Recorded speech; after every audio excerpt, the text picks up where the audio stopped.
આપ છો કોણ પણ? ડેપ્યુટીમાં ડેપ્યુટી મામલતદાર. મામલતદાર ક્યાં છે? ઇન્ચાર્જ હું જ. તમે જ છો. કેટલા ટાઈમથી છે તમે ડેપ્યુટી મામલતદાર?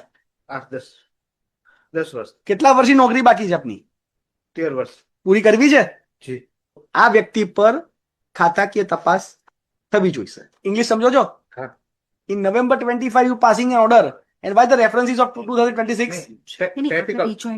Clerical mistake sir, credit mistake કેવી રીતે થઈ શકે? એવી રીતે આટલી બધી લખતી વખતે કેવી રીતે થઈ શકે? સોરી ભૂલ થઈ.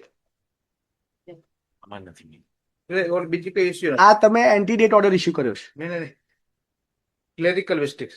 ક્યારે? એનું પ્રોસિડિંગ્સ ક્યાં છે? ઓર્ડર કર્યો એનું પ્રોસિડિંગ્સ ક્યાં છે?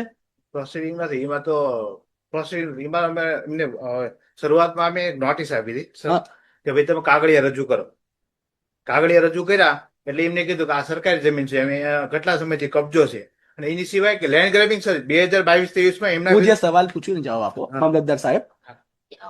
આનું પ્રોસિડિંગ્સ ક્યાં છે? પ્રોસિડિંગ નથી. એન્ડ પ્રોસિડિંગ ઓર્ડર કર્યો છે? વિધાઉટ પ્રોસિડિંગ ઓર્ડર કર્યો છે? કેટલા વર્ષથી મામલતદાર છો આપ સાહેબ?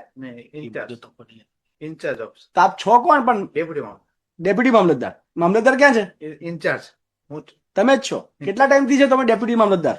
8-10 વર્ષ. કેટલા વર્ષની નોકરી બાકી છે આપની? 13 વર્ષ. પૂરી કરવી છે? જી. appears that initially a notice was issued. While the કોઈ પ્રોસિડિંગ્સ નથી સાહેબ. Ji sir, I'm saying that.